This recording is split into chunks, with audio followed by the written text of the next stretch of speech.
But we don't want to stop there. We want to look at the next area here. And this is the consequences. Now notice the change in the outline. The consequences here of synthetic Christianity. Synthetic Christianity. It's not enough that there's a defect and you're a Christian. It's a synthetic. It's a false. If you have a synthetic fabric, it's a not true fabric. It's made to look like something, but it's a false fabric here. It's a false idea. Notice, if you would, in verse 9. But he that lacks, here's that phrase again, these things, is blind and cannot see afar off, and hath forgotten that he was purged from his old sins. Notice the significant change. Peter changes from second person to third person. Major change. He's been talking about Christians, you, believers, but now he changes to a third person. He sets this person up out here. But he that has forgotten these things, he that lacks these things are not being built in a person's life. Is going to be spiritually blind and spiritually forgetful. There'll be a blindness and a forgetfulness. Do you remember Hosea chapter 7 and verse 8, where Hosea referred to Ephraim?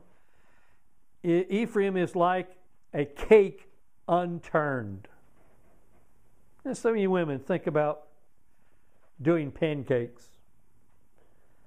And you've got one side really nicely done.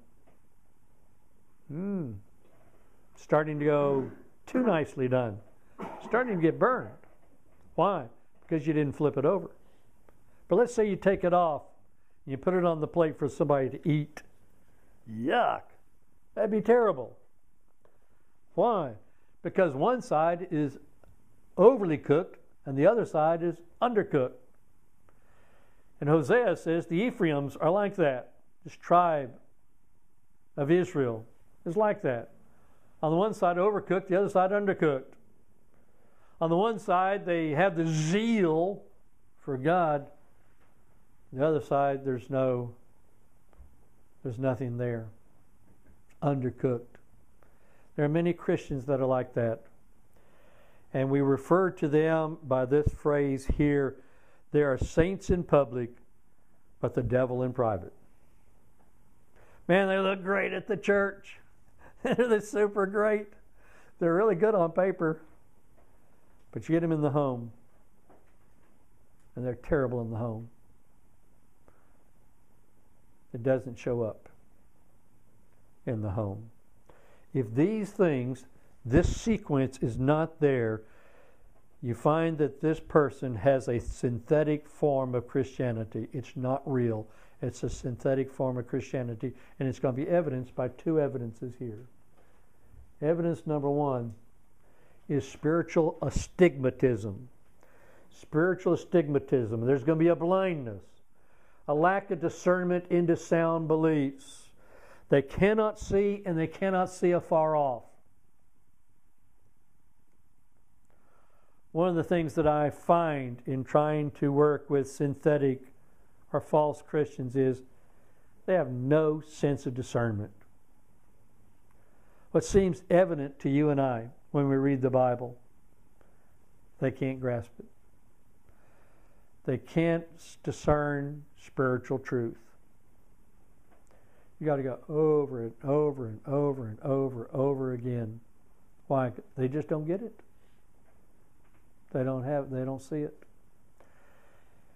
And oftentimes, as a result of not seeing it, they'll get caught up, instead of truth, they'll get caught up in some false doctrines, where they build a system of doctrines that they can't understand because they cannot understand truth. They become spiritually blind to sound belief.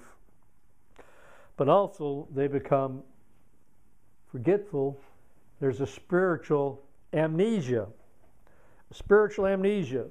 There's a forgetfulness, a lack of determination in sound behavior. They lack discernment into sound belief, but then they lack determination here in sound behavior. They get caught up in a lifestyle of compromise instead of a sound Christian life. If these things are not there, let me raise the question at this point. Who builds those things in a person's life? The Holy Spirit. It's the Holy Spirit building these things. So if these things are not being built in a person's life, then it tells me it's not only the lack of these things being there, but it's also the absence of the Holy Spirit.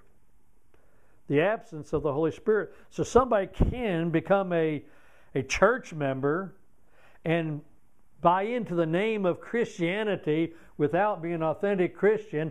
And how are you going to know that there's a synthetic versus authentic Christianity? Two evidences begin to show themselves. Spiritual astigmatism, there's a blindness here. They lack discernment into sound belief. And there's a spiritual amnesia, there's a forgetfulness, and there's a lack of determination from sound behavior. They do not see afar off, and they look back and they don't remember they were purged from their old sins. They don't understand why Christ died for them. So they can't see spiritually afar off. They can't understand the work of the cross and Christ dying for their sins. Why? Because of the absence of the Holy Spirit. Without this progression, you're going to struggle. A person's going to struggle over whether or not they are Christian. And you may or may not doubt it. The difficulty is to be when others begin to doubt your salvation. It's one thing for you to doubt it. It's something else when friends and family begin to doubt it. That may become more of a telltale sign than you doubting it. It's when others look at your belief and look at your behavior, how you act, and they say, I don't know that he's a Christian. I wonder.